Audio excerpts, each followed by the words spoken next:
Fala galera, beleza? Bem-vindos a mais um Brasil em Casa, o seu programa de História do Brasil aqui no História em Casa. Meu nome é Felipe Araújo, vulgo Forno, e eu sou divulgador científico no canal Direto do Forno. Hoje, seguindo os nossos programas de História do Brasil, falaremos de Brasil Colônia e das noções mais sutis e simplistas que nós temos desse período. Gente, o Brasil Colônia é longe de ser apenas capitanias hereditárias chatíssimas, uma economia baseada na administração portuguesa e na agricultura para exportação. Começando por hoje, temos que entender que o Brasil Colônia envolve muitas coisas acontecendo.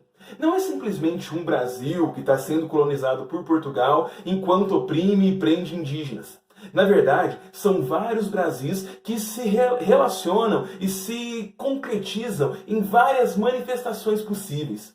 O Brasil do Nordeste açucareiro não é o mesmo Brasil da capitania de São Paulo, que, claro, ainda vai surgir, mas antes era São Vicente, mas que não é a mesma dos interiores mais interioranos do Brasil, assim como não é o mesmo do Sul que está sendo colonizado a partir do século XVII. São várias manifestações, várias economias, várias produções, várias expressões, vários jeitos de se fazer política, de se fazer economia, e tudo isso mostra muito bem a variedade que a gente tem dentro do Brasil. Muito mais apenas do que um governo no litoral, voltado para a exportação, com mão de obra escrava e relações tipicamente oficiais de uma metrópole colonizando um território. É muito mais complexo e interessante do que isso. E eu tenho que falar isso com muita ênfase, porque a gente ainda é muito voltado para essa noção, baseada em noções como a de Caio Prado Júnior, de Celso Furtado, assim como de outros intérpretes do Brasil de uma temporalidade mais clássica, lá da primeira metade do século XX, e nós temos essa noção muito forte que o Brasil se pautava por esse tipo de economia e de organização social, intercambiado pela metrópole e voltado sempre para essa economia exportadora.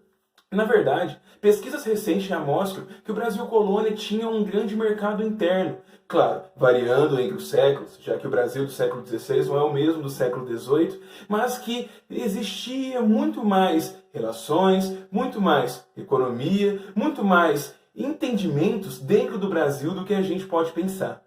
A noção da pecuária, das economias para garantir a subsistência dos colonos, a noção das drogas do sertão, do próprio comércio de escravos indígenas, tudo isso fazia, por exemplo, o Brasil ter um dinheiro fluindo, um mercado interno pujante, muito maior do que a gente pensa, e que muitas vezes criava uma atmosfera muito diferente da ideia do engenho do açúcar, ou mesmo depois do comércio e da febre do ouro que acontece no século XVIII. Então é bem interessante a gente pensar que o Brasil Colônia não é aquela noção simplista como a gente costuma pensar. Além disso, é importante a gente entender que as formas de política, focando nisso, são muito mais variadas do que simplesmente um funcionário público, um capitão, um governador-geral administrando o nosso território. Na verdade, a gente vai ter muita... Não vou falar democracia porque seria um anacronismo, mas mais participação política dentro das comunidades do que a gente pensa.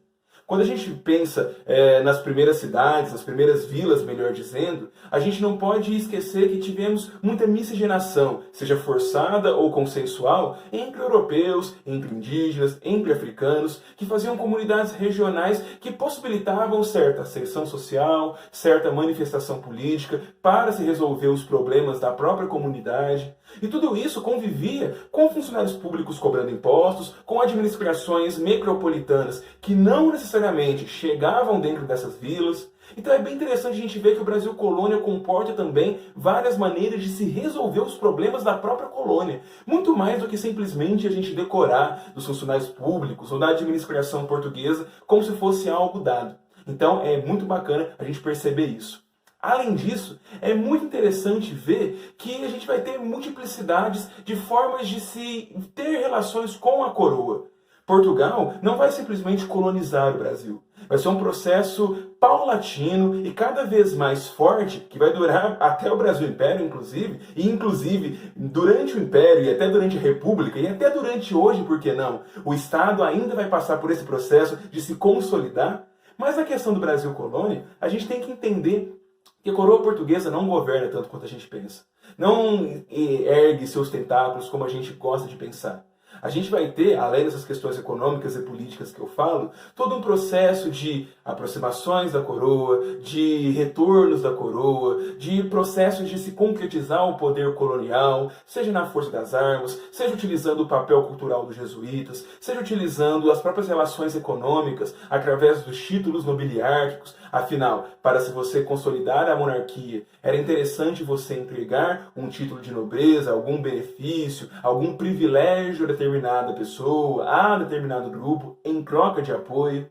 Então, também é interessante ver que o Brasil Colônia é esse processo de concretização do Estado português no Brasil, de várias formas e de vários jeitos.